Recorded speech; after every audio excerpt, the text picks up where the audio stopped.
Hello, everyone. Welcome to another episode of The Good, Bad, and Ugly of Business. I'm your host, Catryn Becker. On this podcast, we love to say that while a smart person learns from their mistakes, a genius learns from the mistakes of others. So in that vein, we bring experts and successful people from all over the world, from various industries, all different roles, to see what they have learned in their career so that we can see how you can learn from their mistakes and apply it to your business and to your life.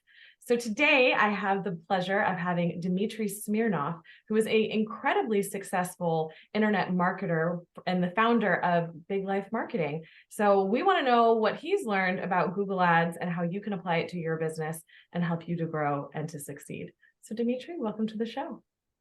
Thank you so much, Catryn. I'm excited to be here, excited to share some of my mistakes. Hopefully it helps your audience. Oh, I mean, we can learn from everything. I think the only time you've ever failed in life is if you don't learn from your failures. Like there's a learning in every single aspect of it. So it's all about the mindset and how we pick ourselves back up and go forward. I completely agree with that. Every single endeavor is guaranteed to have failure, whether it's just completely falling flat on your face or maybe not reaching the goal that you set out or not reaching some other expectation that you may have. So there's always failure involved. So I completely agree that failure is good. It is. It's a good thing. And we need to talk about it more because everyone talks about their successes, but they don't always talk about, the iceberg of failure that's under the water that you don't see that led them to that place of success. So I love being able to talk to people about this. But before we kind of dive into the questions that I was sort of pre-discussing beforehand, at one of these points, I feel like I'm going to just record the whole thing because there's so much good that happens at the beginning and at the end of like the recorded sessions. And maybe we'll just have like a bloopers reel out there somewhere, but or behind the scenes reel. But anyway, please explain a little bit very quickly about what it is that you do with Big Life Marketing. Because you work with some really big names. Yes, we do. We work with big names, but Big Life Marketing is an internet marketing agency specifically focused on Google and YouTube ads.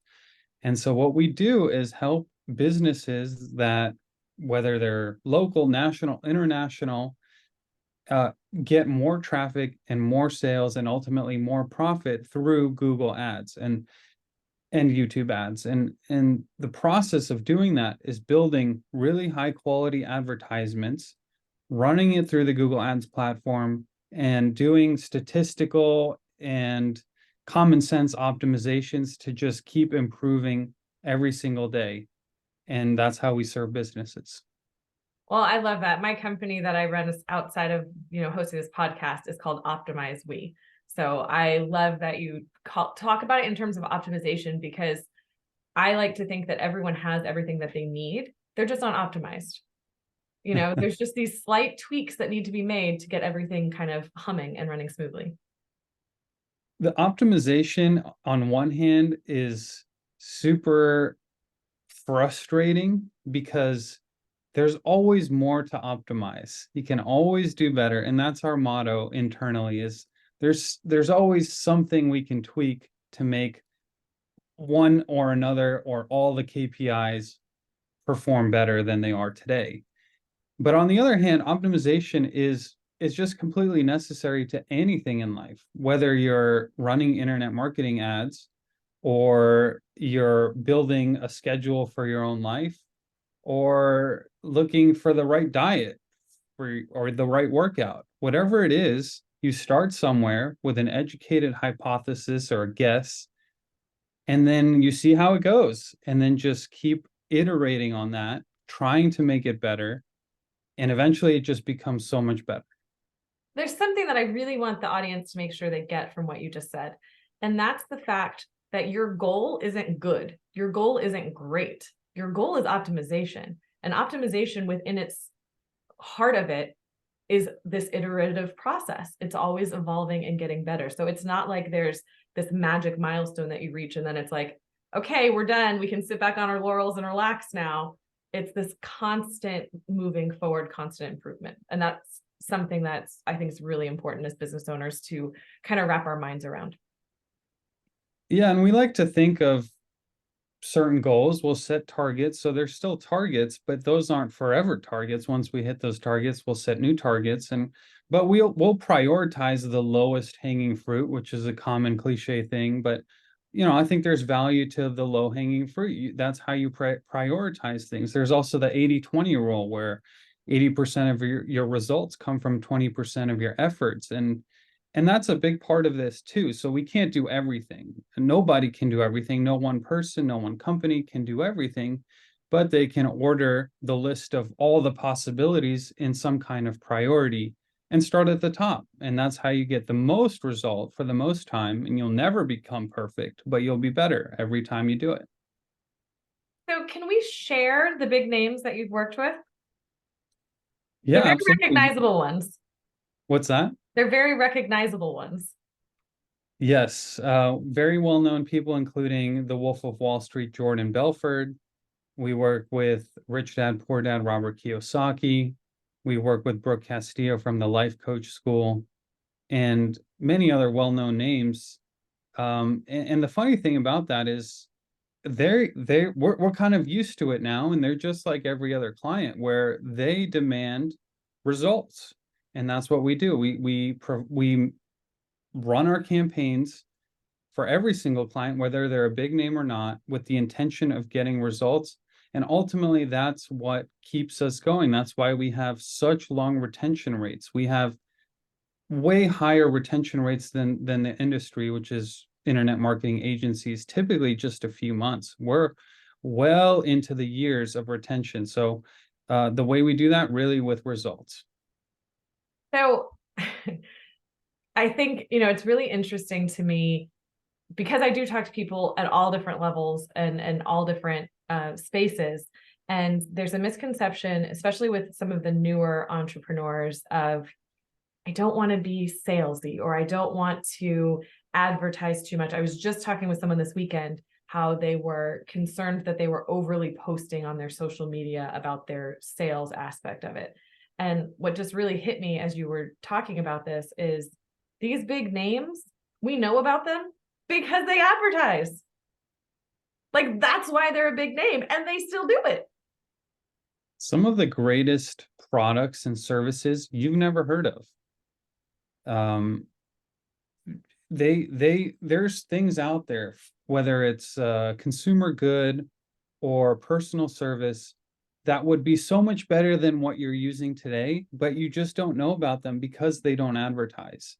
And advertising shouldn't be looked at as a bad thing or it's taboo to do or whatever that word is about advertising that most of us have. And I have it too. I think it's just part of general society where we think advertising might be a bad thing, but in reality, it can be a great thing, particularly if you do have a good product or service that people like, they like to use it, they have a good result from using it. Why not get the word out, increase your reach, help more people, and I mean, this just sounds good. Everyone benefits from you advertising. Absolutely. And I hear so many people, mentioning that they have a lead gen issue, like, oh, if I could just get clients, I could help so many people. Okay, how are you advertising? Like, how are you marketing yourself or branding yourself? Oh, I don't really do that. Well, Yeah, and the thing is that advertising or marketing isn't just doing it online and running advertisements online. We market ourselves in our business every single day. Every single conversation that we have is marketing. Because whether you're on a date where you're trying to market your personality and how good you might be as a short or long-term partner, it's marketing. yep. And if you're at a conference or a mastermind and you're talking business, every single conversation you're having is with the intention of finding out about the other person's projects and business and telling them about yours with the possibility of maybe working together, building a referral partnership or something along those lines. So it's still marketing. So if we step back from marketing, it's not just paid advertising through Facebook or Google Ads or YouTube. There's a lot more to it. And really, everything is marketing. How do you look at the difference between branding and marketing? Do you make a big distinction in what you're doing with that? I think branding falls under the big marketing umbrella or the advertising umbrella. There's a branding aspect to it. So there's branding on one hand, and then there's direct response, specific targeted advertisement to get some kind of an action. Branding is more, how can we get the brand name out? The major companies do this best because we know them. Of course, great examples like Coca-Cola or even Tesla, which doesn't really do paid advertising, but they do a great job of branding. All know the name of the brand. And then on the other hand, there's direct response, where we're specifically asking a user to take action and usually purchase. Sometimes it's lead gen. And that all started with radio. You could do it on the radio. You could ask somebody to call in or purchase. Then came magazines and direct mail, things like that, where advertising is asking for that. And now it's evolved into the online space, so we can do it a lot quicker, easier. It's easier to measure, easier to target. So it's all evolving, but it's really all the same thing that's been around for 100 years or more. No, absolutely. So I've got a question that I want to ask, and we talked about it beforehand, so I know you know it's coming, but I am so curious about how you've gotten these clients, because as I was preparing for this, you don't have a big social media presence. And I have some follow-up questions just around that. So I would just love to start with, how do you make these relationships and sell and market yourself to these big players that are spending heaps of money with you every day? It's interesting because these big names in particular are typically not ones that you do find through traditional marketing channels, such as just running online ads. These clients are found through personal relationships where I meet them at conferences or masterminds, or through a referral through a personal friend or contact or business acquaintance. And the way that develops doesn't all happen all at once, especially when, like you said, there's not a big following, not too much name recognition at this point, even though I think it's growing. And I've gotten to speak at some big conferences like Traffic and Conversion Summit and others. So we're trying to build that up. But the way it all starts is with one client and showing those results. That client has a network of their own. They start talking, they start saying to their friends who also own businesses, hey, how did you get so big on YouTube ads? How are you doing so well with Google Shopping? Well, we hired this company, Big Life Marketing, and they're just doing a great job for us. Do you want me to make a referral? And just that's really how it goes, through personal relationships. So what my advice would be is, any opportunity that you have, whether it's a small conference of 5 to 10 people, I can't call that really a conference, but a gathering, or Mastermind. 5,000 person conference, you have an opportunity to go to it. Not only should you go to it, but focus on networking, focus on talking to people, not with the intention of necessarily getting business, but just to start putting your name out there, since it isn't yet big online. So when you go to these conferences, what are the steps that you take to do that? And like, how do you like, do you have any sort of like methodology to who to approach? And, if you get in with a conversation where it's clear that, there might not be any benefit, how do you like exit that quickly and be like, thanks, great to meet you, I'm going to go find someone else? I think what I do is go into every single opportunity with minimal expectations, but like you're saying, plan for success. So what does that look like? At least prepare some kind of 30-second elevator pitch where you can talk about your business. Then create a list of 3 to 5 questions that you would like to find out about other people. So you don't have to think of it on the spot. You already have it prepared.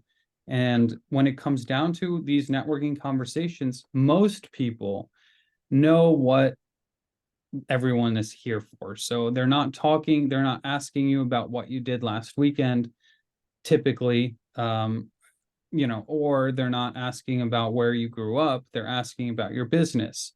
So you have this 2 to 3 minute window to learn about their business and talk about your business. And I think that in terms of getting out a conversation you don't want to be in, that is, for some people, especially introverts, especially people pleasers, that's a difficult thing to do, to just exit a conversation. But sometimes, that's another thing maybe you can prepare, is 1 or 2 excuses or for how you can leave something that isn't productive for the goals that you set for yourself.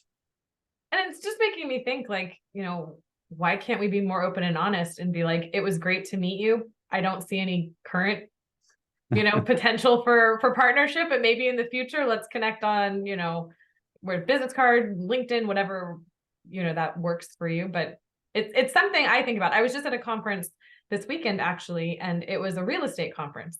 I don't do real estate, but yet I knew there would be great individuals who could utilize my services that could be interesting to learn from. And so I put myself in those rooms where it's sometimes uncomfortable because, like, what business do I have of being in a real estate conference when I don't do real estate? But I made a joke out of it. So when I was meeting people, I'd ask them what they do. They would tell me, they're in commercial, single family, they're a realtor, whatever it is. And I'd kind of stage whisper to them, like, I don't do real estate. Don't tell anyone. They still let me in. And it was kind of a great icebreaker. So it's important, I think, also to think about who your clients are and where they are, instead of just being in conferences that are more competition type place. No, that's very true. It's very easy to fall into the trap of going and to the same events that everyone else is going to. For us, like a marketing agency, we definitely like to go to the marketing events, but there's hundreds of other marketing agencies there. And to your point, if it's a real estate conference, it's going to be mostly realtors, mortgage brokers, property management companies, and that type of thing. They are actually looking for service providers that a digital marketing agency might help them with. Absolutely. So being creative with the events that you go to is important. Another thing is understanding who your perfect customer is. Who is that person? And try to target them. Sometimes that you'll know that they'll be at this conference, but they'll be at the VIP table, for example. Okay, well, that's maybe $1,000 or $2,000 extra on the ticket, but it should be worth it from a return perspective, a return on ad spend, so to speak, like a ROAS, a return on investment.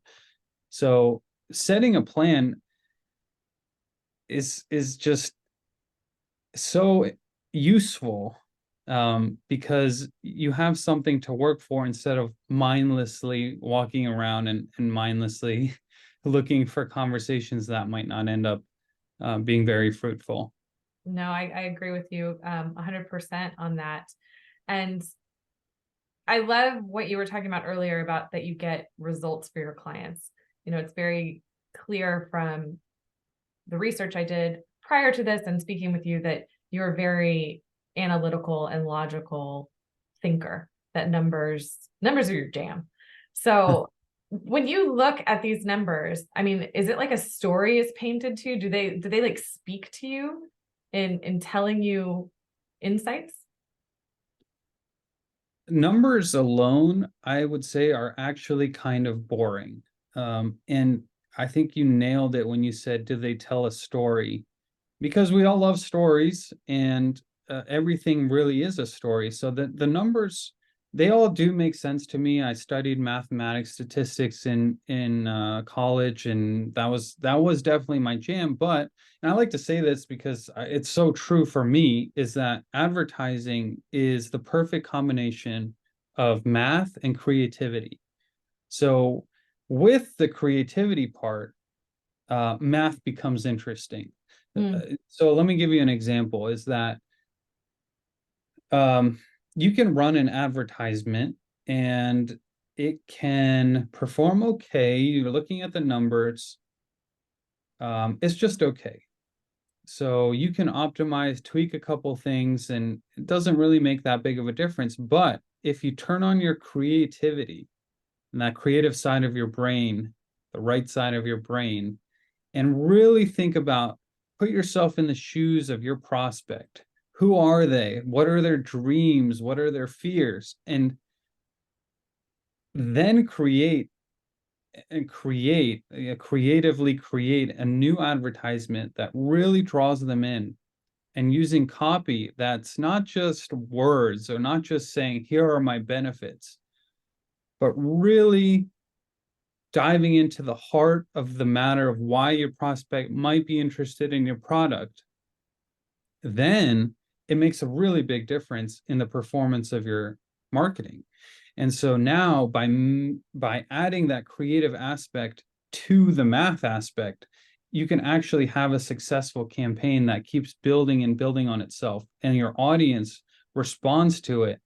You can get more sales, more followers, more leads, whatever it is that you're looking for. It's the two things together that really make for a successful advertising campaign. Because then you're speaking to your customer, you're not speaking at them. Right. And there's a big difference in that, where speaking at a customer doesn't really work. I remember in some book, there's a, maybe it's Advertising by Ogilvy, but one of his classic advertising books, he talks about where there's maybe 10 or 20% of prospects who are going to buy no matter what. Just no matter what. You have what they need. It's the perfect time and place for them. They're going to buy whether your marketing is good or bad. And there's an equal percentage of customers that will never buy no matter what, no matter how good your ads are. So we don't worry about them. This is kind of a good illustration. So if you have normal average marketing, 10% of your prospects are going to buy it because they were going to buy no matter what. But it's that 70%, 70 to 80% who are looking for somebody to really sell them and really speak to them. Like you're saying, speak to them, speak to that one individual person, rather than speaking to this general group. Here's my general benefits. Here's why somebody should buy it. That doesn't work. So if you really want to expand your business, you have to hit that special point to get that extra 70% of customers. That's why all of a sudden some businesses can go from, let's say, $1 million a year in revenue to 5 the next year, because they just hit something that they couldn't figure out before. They hit something with that prospect.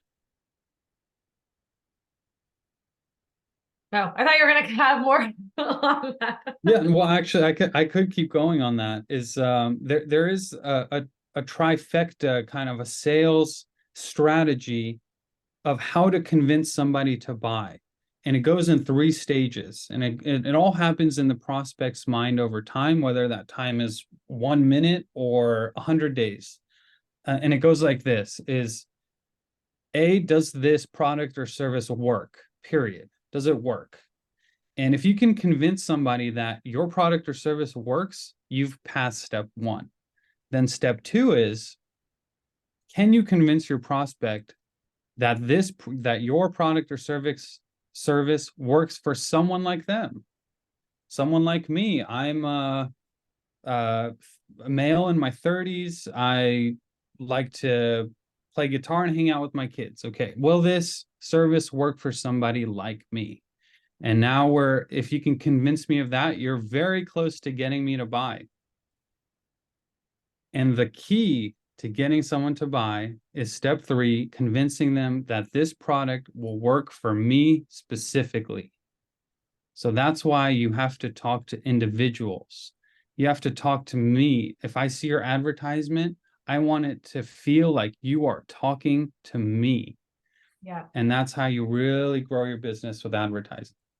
Yeah, it's such a trap that people fall into of, oh, my product works for everybody. And so then they end up speaking to no one. it may work for everybody, but that's not the way to do advertising. Nobody really cares about a product that works for everybody. They only care about a product that works specifically for them. And your product might be the best one in the market, kind of like what we were talking about at the beginning of this conversation, is that you might have a really great service or product, but if you're not doing proper advertising, it's not going to reach the right people. Even if they're seeing your ads, they're just ignoring them. It's passing them by. This is the exact product they need, but they'll never know that because you weren't speaking to them with your copy, with your imaging, and in the case of YouTube ads, with your video. Mm. Well, I think since we've come full circle, this is probably a great place to start ending on and wrapping this up. And I think, you've done such a great job of illustrating the point of how important it is to be able to do what you love. We all go into business generally because we love it, especially for entrepreneurs, because it's so easy to take the 9-to-5 job, but entrepreneurs generally do it because it's something that they love, whether it's the game of business that they love or a specific group that they're serving. So how is the best way for people to work with you? And do you have criteria on what type of clients you accept? Yes, so the best way to reach us would be through our website, which is biglifemarketing.com. And you can get an assessment that we'll do an assessment for you, assuming that you do qualify. And what that is we'll audit all of your marketing, your Google ads, the rest of your paid advertisements, your organic, everything that you're doing in advertisement, we're going to audit it. And we're going to see, is there an opportunity to actually make Google and YouTube ads your new #1 traffic source? And what else can we do to improve the results of your advertising, such as how can we tweak or completely adjust your landing page to increase your conversion rate? And we've seen massive increases with just really small tweaks. Especially at the beginning, just like everything else in life, there's really some massive levers that can be pulled early on in a campaign that make a big difference. So that biglifemarketing.com, get your assessment. And to qualify, you do have to have an existing business.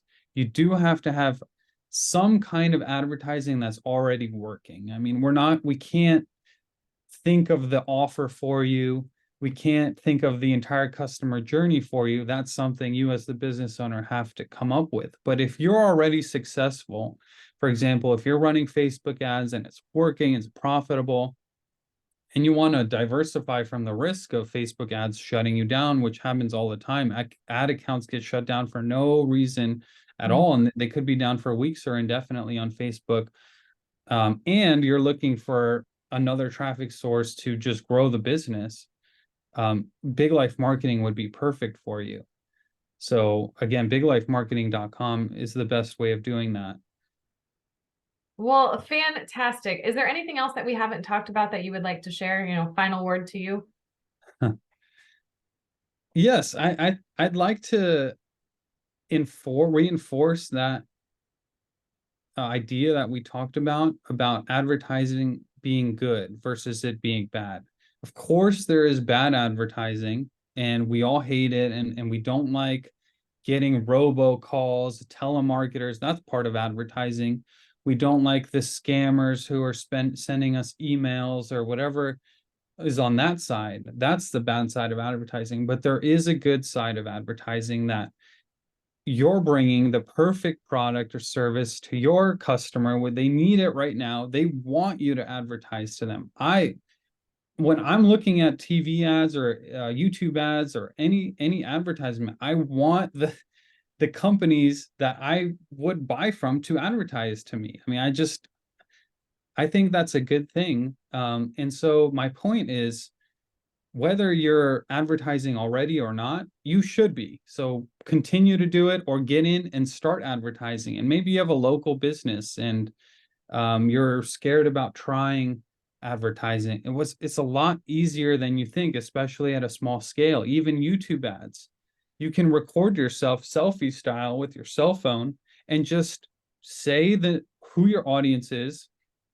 Let's say you're a local garage fixer, somebody who fixes garage doors. You say, hey, somebody, you could say, talking to homeowners in Dallas, Texas with garage doors. I am the best garage door installer in the whole area. Here are my reviews. Here's some testimonials. Call me click on this link and call me right now, or fill out the form. That type of advertising works. So get out there, do it. If you want to get to the next level, you're already doing it, then talk to us. We'll help you. But advertising is good. Advertising is good. Yes. We want everyone to know what the great, amazing thing, product or service that you have. So let's make sure we can get the people out there. Well, thank you, Dmitri, so much for being here. I think this was a great conversation, and I really appreciate your time. Thank you, Catryn. And to the listeners, thank you so much for being here. If you enjoyed this episode, please make sure to like, subscribe, and share with your audience so I can continue to bring amazing guests like this and content so you can learn and grow and transform your life. And if there's anything that you're curious about, a certain person, a certain industry, a certain role that you'd like to learn more about, please reach out to me. I'd be happy to find the perfect guest to interview. Until next time, everyone, have a great day.